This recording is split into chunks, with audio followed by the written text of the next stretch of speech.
here's how I would describe Jan Brewer: a servant leader, someone who puts those whom she represents ahead of herself. I think the governor's just the right person at the right time, frankly. I believe that Jan, because of her history, is kind of this resolve. Things don't get you down, things don't defeat you. You find a way to work through those issues and to move forward and go where you need to go as a leader. The challenges came early for Brewer. My mother got very, very sick when I was at about the age of 3. She came down with ovarian cancer, and of course she had 2 young children. My father's health continued to decline, and at the age of about 9 years old, he passed away. My mother, she was my role model. You know, when you're faced with a challenge, then you have to look at it with a sense of reality and find a solution. She took every penny she had and bought a small dress store in Sunland, California. When I was about 10 or 11, I started working in that store, making deposits at night at the bank, checking out at night, counting all the money to make sure that it balanced out with the receipts.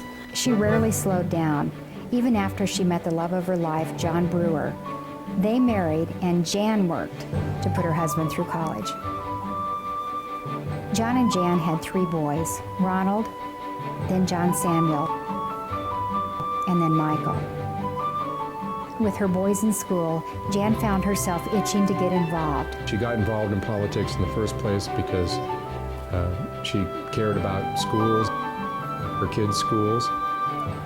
And then she took that the next step to the legislature because there were other issues that she thought she could contribute on. She had attended a school board meeting, and after that she was a little perplexed, and she had said to my dad, I could do just a good job as they're doing.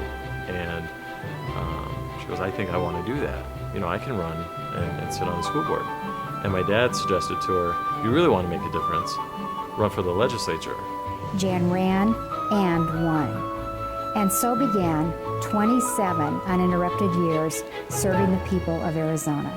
This is not something she has to do in life. She's doing it for one reason and one reason only. That's to try to make things better.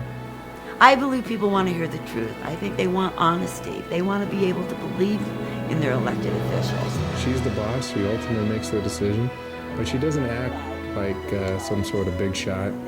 She doesn't demand that everybody defer and kiss up to her. Doesn't like it, doesn't want it, and that really sets her apart from most people who are in office. And I think that's great. I think that's what the country is supposed to be all about. Somehow we've gotten off the path there.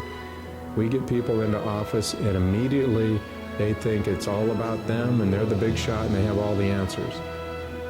She kind of exemplifies that we have people in the community who understand the community, who are smart and capable and want to serve the community, and that's how they act when they're in office.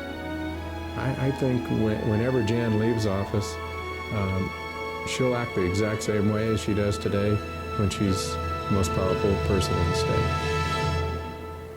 Go now to janbrewer.com.